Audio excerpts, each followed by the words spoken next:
నేను ఇవన్నీ కూడా మీకు ఎందుకు చెప్తున్నా, ఎందుకు వివరిస్తున్నా, రాష్ట్రం అంతా ఎందుకు పర్యటించి ఈ విషయాలన్నీ చెప్తానంటే తెలుగుదేశం వల్ల వేరే పని లేదు. పొద్దున్నే 6 గంటలకు లేస్తారు, ఫ్రెష్ రెడీ అవుతారు, వైట్ అండ్ వైట్ గుట్టలు వేసుకుంటారు. ఇంట్లో భార్య పిల్లలందరూ ఏమనుకుంటున్నారు, ఏంద్రా మా వాడు ఈ రేంజ్ లో రెడీ అయినాడు, ఏమన్నా ఉద్యోగానికి పోతాడా లేకుంటే ఏమన్నా వ్యాపారం చేస్తాడా అని అనుకుంటే ఏం చేయడం లేదు. టీ బంకులు కాడ కూర్చొని వైసీపీ రాదు, జగన్ రాదు, ఈ టీ బంకుల కాడ కూర్చొని చేసే ప్రచారం తప్ప మన రాష్ట్రంలో వేరే ఏం జరగడం లే. ఈ మాట కూడా మీకు ఎందుకు చెప్తానా అంటే వైసీపీ రాదు రాదు రాదు అనే వానికి నేను చెప్పే సమాధానం ఏమరా అంటే 2,50,000 కోట్ల రూపాయలు ప్రజల అకౌంట్లో వేసిన జగన్మోహన్ రెడ్డి రాకుంటే ఏం చేసామని చంద్రబాబు నాయుడు సార్ ఒక్కసారి ఆలోచన చేయండి సార్. నీరు చెట్టు కార్యక్రమం పెట్టి దోచుకునేయడం చంద్రబాబు సారా, జన్మభూమి కమిటీలు అని చెప్పి పెట్టి పీడించినందుకు చంద్రబాబు సారా, దొంగలపై దండయాత్ర చేసేందుకు చంద్రబాబు సారా, అమరావతి అని పేరు పెట్టి లక్షల కోట్లు దోచుకునేందుకు చంద్రబాబు సారా. ఎందుకు చంద్రబాబు నువ్వు వచ్చి ఏం చేస్తావు చంద్రబాబు అంటే, నా ఫ్రెండ్ది ఒక గాజు గ్లాస్ ఉంది, నువ్వు వచ్చి ఏం చేస్తావు చంద్రబాబు అంటే నా ఫ్రెండ్ది ఒకటి గాజు గ్లాస్ ఉంది, దాంట్లో మంచి క్వాలిటీ మద్యం వేసి జనాలకు తాపించేదానికి వస్తాడంట.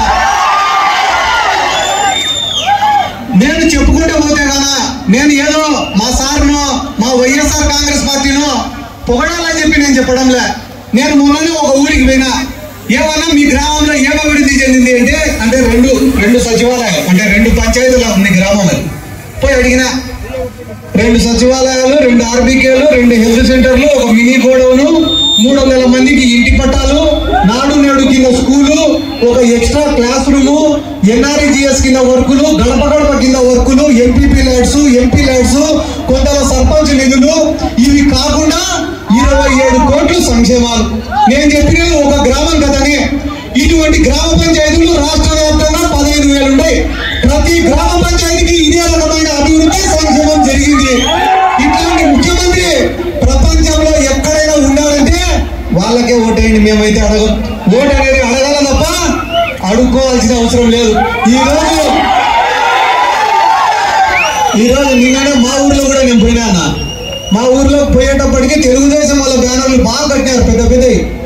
నేను అడిగినా వెంటనే ఏతరా వీడి ఇట్ట కట్టినారు బ్యానర్, పెద్ద పెద్దవి కట్టినారు, ఏంటి రా వీడి ఇట్ట కట్టినారు అని అడిగినా. అడిగితే ఆ తెలుగుదేశం వానికి సర్వే వాళ్ళు చెప్పినారంట, ఒరే నిన్ను ఈ పార్లమెంట్ లో ఎవడు కనీసం కనుక్కొని కూడా కనుక్కోరా, నువ్వు ఎవడనేది ఈ పార్లమెంట్ లో ఎవడు గుర్తు కూడా పట్టడం లేరా, కనీసం బ్యానర్లోనే రా నిన్ను గుర్తుపడతారంటే బ్యానర్లు వేసినాడు. వాడు బ్యానర్లు వేసిన తర్వాత మళ్ళా ఒకరోజు జనాల్లోకి వచ్చినాడు. జనాల్లోకి వచ్చినప్పుడు జనాలు కనుక్కోవడం లేట. ఇప్పుడు ఏమైందిరా ఎందుకు కనుక్కోవడం లే అంటే బ్యానర్ ఏమో చాలా పెద్దగా ఉంది, వాడేమో అంతే ఉండేవాడు. మేము బ్యానర్ చూసి వాడు ఎంత పొడుగు ఎంత వయసు అలా ఉంటే ఏమీ లేదు, సరిగే లేదు కదా నాన్న. అట్లా తెలుగుదేశం వాడు చేసే తప్పుడు ప్రచారాలు. ఈడ ఇన్ని గొప్ప కార్యక్రమాలు జగన్మోహన్ రెడ్డి గారు చేస్తుంటే మెడికల్ కాలేజీలో పక్క, పోర్ట్లో పక్క, ఫిషింగ్ హార్బర్లో పక్క, ఇండస్ట్రీస్ పక్క ఇన్ని గొప్ప కార్యక్రమాలు చేస్తా అంటే మీడియా వాళ్ళు మాత్రం 2 వేస్తారు. బీజేపీ, టీడీపీ, జనసేన కలిసిపోయినాయంట. షర్మిల పోయి కాంగ్రెస్ లో చేరిందంట. ప్రజలకు ఉపయోగపడేది చెప్పారా అంటే వ్యక్తిగతంగా మాత్రమే చెప్తారు వీళ్ళు. కాబట్టి ఆలోచించుకోండి, యువకులు అనే వాళ్ళు ఆలోచించి నిర్ణయం తీసుకోండి. మనందరి జీవితాన్ని మార్చిన జగన్మోహన్ రెడ్డి కావాలా, అబద్ధాలు చెప్పి మాటలు చెప్పి మోసం చేసే చంద్రబాబు కావాలని. సామాజిక సాధికార బస్సు యాత్ర అని చెప్పి రాష్ట్రం అంతా మన పార్టీకి సంబంధించిన బీసీలు, ఎస్సీలు, మైనారిటీలు తిరుగుతుంటేనే వేల మంది జనాలు వస్తున్నారు ఆ మీటింగ్లకి. ఇంకో 15 రోజులు టైం, ఆ తర్వాత దిగుతాడు జగన్మోహన్ రెడ్డి. ఆ తర్వాత వచ్చే స్పందన చూసిన తర్వాతనే మాట్లాడుతున్నాం.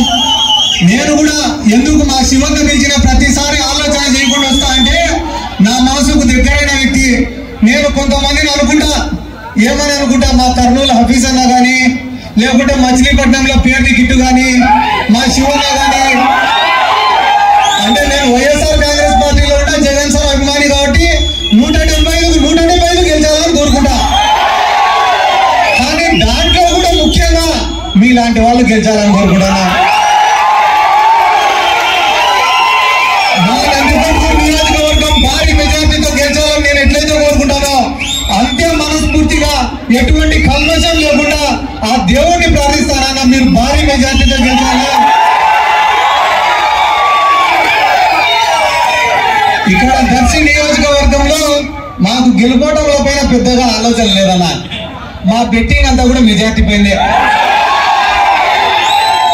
కాబట్టి మీరు ఇట్లానే మీ కుటుంబ చరిత్రను నిలబెట్టే విధంగా మిమ్మల్ని నమ్ముకున్న ప్రతి కుటుంబాన్ని కాపాడాలని చెప్పి, ఎల్లప్పుడూ ఆ భగవంతుని ఆశీస్సులు మీ పైన మీ కుటుంబం పైన ఉండాలని చెప్పి, దర్శి నియోజకవర్గం అంటే బూచేపల్లికి ఒక బ్రాండ్ గా ఉండాలని చెప్పి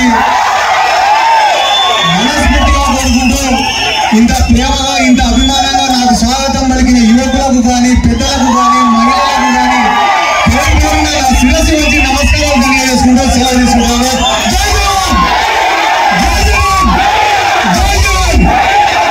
ఏర్పాటు చేసినటువంటి ఈ ఎడ్ల బల ప్రదర్శన పోటీలకు బూచేపల్లి శివన్న గారి ఆహ్వానం మేరకు ఇక్కడికి రావడం జరిగింది. ఇక్కడ ఉన్నటువంటి యువకులను, అదే రకంగా వైఎస్ఆర్ కాంగ్రెస్ పార్టీ నాయకులను, కార్యకర్తలను అందరినీ కూడా కలుసుకోవడం నిజంగానే చాలా సంతోషం. ఎందుకంటే ఇంకా దాదాపుగా ఒక 2 నెలల్లో రాష్ట్రంలో ఎన్నికలు రాబోతున్నాయి.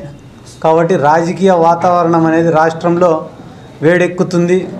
మన చంద్రబాబు నాయుడు గారు కూడా రాష్ట్రం అంతా తిరిగి వైఎస్ఆర్ కాంగ్రెస్ పార్టీ ఏ రకంగా ఉండాలా, వైసీపీలో ఎవరికి టికెట్లు ఇవ్వాలా, ఏ క్యాండిడేట్ని ఎక్కడి నుంచి నిలబెట్టాలనేది కూడా ఆయన చెప్తే మేము వినాలనేట మాట్లాడుతున్నాడు మీటింగ్లలో పోయి. జగన్మోహన్ రెడ్డి గారు 2010లో కాంగ్రెస్ పార్టీ వాళ్ళు ఇబ్బంది పెడుతున్నప్పుడు బయటికి రావాలని చెప్పి ఆయన ఎవరు ఆయనకు చెప్పలే. ఆయనే సొంతంగా నిర్ణయం తీసుకొని ఇక్కడ మనకు మనుగడ లేదు, మన కార్యకర్తలను ఇబ్బంది పెట్టుకుంటున్నారు, మనల్ని నమ్మిన వాళ్ళని ఇబ్బంది పెడుతున్నారు, మనం ప్రజలకు ఇచ్చిన మాటను కూడా నెరవేర్చలేకపోతున్నామని చెప్పి అనుకొని ఆయన కాంగ్రెస్ పార్టీలో నుంచి ఆ రోజు బయటికి రావడము, పార్టీని ఏర్పాటు చేయడము, కడప పార్లమెంటుకు విజయమ్మ గారిని, పులివెందుల నుండి జగన్మోహన్ రెడ్డి గారిని నిలబడము, ఇవన్నీ కూడా ఎవరు జగన్మోహన్ రెడ్డి గారికి చెప్పలే. ముఖ్యంగా చంద్రబాబు నాయుడు గారు ఏమొచ్చి మాకు సలహా ఇయ్యలే. ఆ రోజు ఆ నిర్ణయం తీసుకునేందుకే వైఎస్ఆర్ కాంగ్రెస్ పార్టీ అనేది ఈరోజు రాష్ట్రంలో ఏర్పడింది. దేశంలోనే ఒక బలమైన పార్టీగా ఎదిగింది. దానికి కారణం జగన్మోహన్ రెడ్డి గారు తీసుకునేటువంటి నిర్ణయమే. ఆ తర్వాత చాలామంది కూడా వచ్చి అడిగినారు జగన్మోహన్ రెడ్డి గారిని 2014 ఎన్నికలప్పుడు. రుణమాఫీ అని చెప్పినాడు చంద్రబాబు నాయుడు, మీరు కూడా ఒకటి రుణమాఫీ లాంటిది ఏదన్నా ఒకటి ప్రకటించండి, ఖచ్చితంగా వన్ సైడ్ జరుగుతుంది అంటే గాన రాష్ట్ర ఆర్థిక పరిస్థితి రీత్యా అది జరగడం సాధ్యం కాదు. నేను ఒక అబద్ధపు హామీనిచ్చి అధికారంలోకి రావడం కన్నా అటువంటి అధికారం నాకు వద్దని చెప్పి నేను ప్రజలకు నిజమే చెప్తా, నిజాయితీగానే ఉంటా, నమ్మి ప్రజలు నన్ను ఆశీర్వదిస్తారనే నమ్మకంతో 2014లో కూడా వెళ్ళినారు. ఆ రోజు ఓటమి పాలైనప్పటికీ కూడా మళ్ళా అంతే కమిట్మెంట్తో పాదయాత్ర చేయడం కానీ, ఓ పక్కన తెలుగుదేశం వాళ్ళు జగన్మోహన్ రెడ్డి గారికి సంబంధించిన ఎమ్మెల్యేలను కొనుక్కుంటూ మంత్రి పదవులు ఇచ్చుకుంటూ అమరావతిలో ల్యాండ్లు ఆఫర్ చేస్తుంటే కూడా చాలామంది సలహా ఇచ్చినారు జగన్ సార్కి, సార్ మనం కూడా ఆపుకుందాం ఏదన్నా చేసి అంటే, మనం ప్రజల్లోకి పోయి ప్రజల్ని ఓటు అడుక్కుందాం తప్ప ఇట్లా డబ్బు రాజకీయాలు, డబ్బులు ఇచ్చి ఎమ్మెల్యేలను కొనుక్కునే లాంటి ఆలోచనలు మనకు వద్దని చెప్పి పాదయాత్ర చేసినాడు. ఒక మేనిఫెస్టో అంటే గాన 1000 పేజీలు ఉండాలా, 600 పేజీలు ఉండాలా అనేది కాకుండా నవరత్నాలు అని చెప్పి ఒక పాంప్లెట్ ఉన్నా కూడా ప్రజల జీవితాలు మార్చే విధంగా ఉండాలని అనుకున్నాడు. ఎందుకు ఇవన్నీ మీకు చెప్తున్నా అంటే ఈ రోజుటి వరకు జగన్ సార్ తీసుకునే నిర్ణయాలన్నీ కూడా విజయం సాధించినాయి. ఆయన ముఖ్యమంత్రి అయినాడు. ఈ రాష్ట్రంలో వైఎస్ఆర్ కాంగ్రెస్ పార్టీ అధికారంలోకి వచ్చింది. ఇవన్నీ కూడా ఎవరో మాకు చంద్రబాబు నాయుడు ఇంకొకరు ఇస్తే మేము పాటించిన సలహాలు కాదు. జగన్ సారు ప్రజల్లో ఉన్నాడు కాబట్టి, ప్రజల మనిషి కాబట్టి, గ్రౌండ్ స్థాయి నుంచి వచ్చిన వ్యక్తి కాబట్టి, కష్టాలు నష్టాలు సుఖాలు దుఃఖాలు బాధలు అన్నీ తెలుసు కాబట్టి ఆయన తీసుకునే నిర్ణయాలన్నీ కూడా విజయవంతమైన. ఈరోజు కూడా ఏ పార్లమెంటు స్థానానికి ఎవరిని నిలబెట్టాలా, ఏ అసెంబ్లీ స్థానానికి ఎవరిని నిలబెట్టాలా, ఎక్కడ ఎవరిని నిలబెడితే బాగుంటుంది, ఏ ఎమ్మెల్యే ప్రజలకు అందుబాటులో ఉన్నాడు, ఏ ఎమ్మెల్యే ప్రజలకు అందుబాటులో లేడు, ఏ నియోజకవర్గంలో ఏ సామాజిక వర్గం వాళ్ళు ఎక్కువ ఉన్నారు, ఎక్కడ వెనకబాటుతనం ఎక్కువ ఉంది, ఇటువంటి ఆలోచనలు అన్నీ చేసి నిర్ణయం తీసుకుంటున్నాడు తప్ప చంద్రబాబు నాయుడు గారు ఎక్కడో అక్కడికి ఇక్కడికి తిరిగి మా పార్టీలో టికెట్లు ఎవరు ఇవ్వాలనేది కూడా ఆయననే పాపం తెగ ఫీల్ అయిపోతుంటే ఏం చెప్పాలని కూడా అర్థం కావడం లేదు. చంద్రబాబు నాయుడు గారు కూడా ఆలోచించుకోవాల్సిన విషయం ఏమరా అంటే మీ శక్తి సామర్థ్యాలపైన మీరు నమ్ముకొని ఎలక్షన్ చేసింటే మేము కూడా మీ గురించి గొప్పగా చెప్పడమో మిమ్మల్ని విమర్శించడమో ఏదో ఒకటి చేస్తాం. మీరు ఆధారపడిందంతా కూడా ఒకటి పవన్ కళ్యాణ్ పైన, రెండోది బీజేపీలోని పెద్దలపైన వాళ్ళ అపాయింట్మెంట్ల కోసం ఎదురు చూసుకుంటా. దరిద్రం ఏమరా అంటే ఓ పక్క బీజేపీ వాళ్ళతో పొత్తు కోసం ప్రయత్నం చేస్తానే ఆ పక్క రాష్ట్రమైన తెలంగాణలో రేవంత్ రెడ్డి గారికి మీ దూతల ద్వారా చెప్పి పంపిస్తున్నారు. జగన్మోహన్ రెడ్డి గురించి అట్లా మాట్లాడు, ప్రభుత్వం గురించి ఇట్లా మాట్లాడు, షర్మిల గారి గురించి ఇట్లా మాట్లాడు అని చెప్పి మీరే చెప్పి పంపిస్తున్నారు. కానీ చంద్రబాబు నాయుడు గారి గురించి మనం కూడా ఒకటి పొగడాల్సిన విషయం ఏమరా అంటే దేశంలో బీజేపీని కాంగ్రెస్ని ఇద్దరిని చెరొక సంఖలో పెట్టుకొని నడుపుదాం అనుకుంటాను చూడు, ఇది నీ గొప్పతనం. ఇటువంటి మా భాషలో చెప్పాలంటే ఇంత బ్రోకర్ టాలెంట్ అయితే ఇవన్నీ కాడ కూడా ఉండదు. దేశంలో ప్రధాన శత్రువులైనటువంటి బీజేపీ కాంగ్రెస్ అటువంటి వాళ్ళిద్దరితో కూడా సేమ్ టైంలో ట్రావెల్ చేయాలని అనుకుంటున్నావంటే నిజంగానే నీ మేనేజింగ్ స్కిల్స్ అనేటివి ఈ దేశంలో ఇంకొకరికి రావని చెప్పి కూడా ఈ సందర్భంగా నేను తెలియజేసుకుంటూ రాష్ట్ర ప్రజలకు కూడా నా యొక్క విజ్ఞప్తి ఏమరా అంటే ఒక ఫేక్ ప్రచారం జరుగుతుంది. ఆఫ్టర్ తెలంగాణ ఎలక్షన్స్ ఒక ఫేక్ ప్రచారం, రాష్ట్రంలో వైఎస్ఆర్ కాంగ్రెస్ పార్టీ రాదు, రాష్ట్రంలో వైఎస్ఆర్ కాంగ్రెస్ పార్టీ రాదు, జగన్ ముఖ్యమంత్రి కాడు, అయిపోయింది అని దాదాపుగా ఒక్కొక్క గ్రామానికి మీరు ఏ సచివాలయానికి పోయినా కూడా 20 నుంచి 30 కోట్లు, చిన్న విలేజ్ అయితే 20 కోట్ల నుంచి 30 కోట్ల వరకు వెల్ఫేరు, పెద్ద విలేజెస్ అయితే 50 కోట్ల నుంచి 70 కోట్లు వెల్ఫేరు. ఇవి కాకుండా హౌసింగు, సచివాలయాలు, ఆర్బికేలు, హెల్త్ సెంటర్లు, నాడు నేడు కింద స్కూల్స్ని డెవలప్ చేయడము, ప్రపంచ చరిత్రలో ఒక ప్రభుత్వ పాఠశాలకు అడ్మిషన్స్ ఫుల్ అని బోర్డు పెట్టే పరిస్థితి వచ్చిందంటే ఇది పక్క రాష్ట్రమైన తెలంగాణలో జరగలే. అదే ఆ ప్రభుత్వానికి ఈ ప్రభుత్వానికి అంటే అక్కడ ఉండే గత ప్రభుత్వానికి మన ప్రభుత్వానికి మధ్య ఉన్న తేడాలు కానీ జరిగిన గొప్పలు కానీ చెప్పాలంటే కానీ కొన్ని రోజులు సరిపోవు. దళితులు ఉన్నారు ఎంతోమంది రాష్ట్రంలో. ఇక్కడ అసైన్డ్ భూములు ఉంటే కానీ ఆ అసైన్డ్ భూములకు పేదలకే హక్కు కల్పించి అమ్ముకొని లాభపడేదానికి జగన్మోహన్ రెడ్డి గారు జీవో ఇస్తే తెలంగాణ ప్రభుత్వంలో అసైన్డ్ భూములను మళ్ళీ ప్రభుత్వమే వెనక్కి తీసుకొని వేలం వేసింది. హైదరాబాద్లో వరదలు వస్తే గాన వరద బాధితులకు డబ్బులు ఇవ్వాలని చెప్పి ఆనాటి ప్రభుత్వమైన కేసీఆర్ గారు కేటీఆర్ గారు 10,000 రూపాయలు ఇస్తే సగం అధికారులు నాయకులే తిన్నారు. కానీ ఆంధ్ర రాష్ట్రంలో ఏదైనా బెనిఫిషియరీకి డబ్బులు ఇవ్వాలనుకుంటే గాన డీబీటీ పద్ధతిలో డైరెక్ట్గా వాళ్ళ అకౌంట్లోకి చేరుతుంది. కానీ ఎక్కడైనా కూడా కరప్షన్ జరిగే స్కోప్ ఉందా? మేము ఆ రోజు 2,000 రూపాయలు ప్లీనరీలో పెన్షన్ ఇస్తామని చెప్తే చంద్రబాబు నాయుడు గారు దివాలా తీస్తుంది రాష్ట్రం ఇది 2,000 రూపాయలు పెన్షన్ ఇస్తే అని చెప్పినాడు. కానీ ఎన్నికలకు 2 నెలల ముందరో 3 నెలల ముందరో ఆయన కూడా 2,000 రూపాయలు పెన్షన్ ఇవ్వడం స్టార్ట్ చేసినాడు. ఈరోజు మొన్న జనవరికి 3,000 రూపాయలు పెన్షన్. ఆ పెన్షన్ కోసం పడిగాపులు కాసిన రోజుల నుంచి, ఎండలో నిలబడుకునే రోజుల కాడి నుంచి, జన్మభూమి కమిటీలను అడుక్కునే రోజుల కాడి నుంచి ఈరోజు వాలంటీర్ పొద్దున్నే పోయి తలుపు తట్టి పెన్షన్ ఇచ్చే పరిస్థితి. ఓ పక్కన విద్యారంగంలో కానీ, వైద్య రంగంలో కానీ, వ్యవసాయ రంగంలో కానీ, అదే రకంగా ఉద్యోగ కల్పన, యువకులను ఏదో ఒక రకంగా రెచ్చగొట్టాలా. ఏ ప్రభుత్వం పైన కూడా మొట్టమొదట వ్యతిరేకత వచ్చేది యువకులలోనే. పోరాడేది ఎవరంటే యువకులలోనే, విద్యార్థులలోనే. అటువంటి యువకులను ఏదో ఒక రకంగా వాళ్ళ పక్కకు డైవర్ట్ చేసుకోవాలనే ఉద్దేశంతో ఉద్యోగ అవకాశాలు వచ్చినాయా, నోటిఫికేషన్ వచ్చిందా, ఇటువంటి మాటలన్నీ మాట్లాడుతున్నారు చంద్రబాబు నాయుడు గారు. కళ్ళు తెరిచి ప్రతి గ్రామంలో సచివాలయానికి పోతే కళ్ళ ముందర కనిపించే అంశం సచివాలయాల్లోని ఉద్యోగాలు.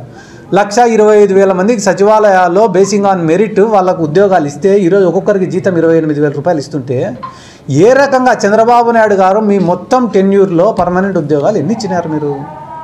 జగన్మోహన్ రెడ్డి గారు ఎలక్షన్లు అయిపోయినాక 5 నెలల లోపలే 4 నెలల లోపలే ఇచ్చిన 1,25,000 ఉద్యోగాలు మీకు కనపడడం లేదా?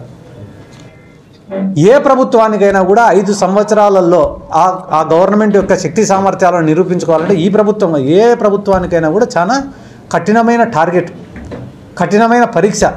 అయినప్పటికీ ఈ 5 సంవత్సరాలలో దాదాపుగా సంవత్సరంన్నరకు పైగా కోవిడ్కు పోయింది. కోవిడ్కు పోయినా కూడా కోవిడ్ లాంటి క్లిష్ట సమయంలో కూడా పేదవాళ్లకు వెల్ఫేర్ అనేది ఆపకుండా అందించినాడంటే ఇవన్నీ కూడా గుర్తు చేయాల్సినటువంటి అవసరం రాష్ట్ర ప్రజలకు ఎంతైనా కూడా ఉంది. ఎందుకంటే కానీ ఈ రాష్ట్రంలో ప్రస్తుతం అనేది ఒక ఫేక్ ప్రచారం చేయడంలో మాత్రం తెలుగుదేశం వాళ్ళు సక్సెస్ అయినారు. కాబట్టి రాష్ట్ర ప్రజలకు అందరికీ కూడా రాష్ట్ర వ్యాప్తంగా పర్యటించి ప్రతి నియోజకవర్గానికి వెళ్ళి అక్కడున్న యువకులను కానీ, మహిళలను కానీ, విద్యార్థులను కానీ, రైతులను కానీ అందరినీ కలిసి జగన్ సార్ యొక్క ఆలోచన విధానము రాష్ట్రంలో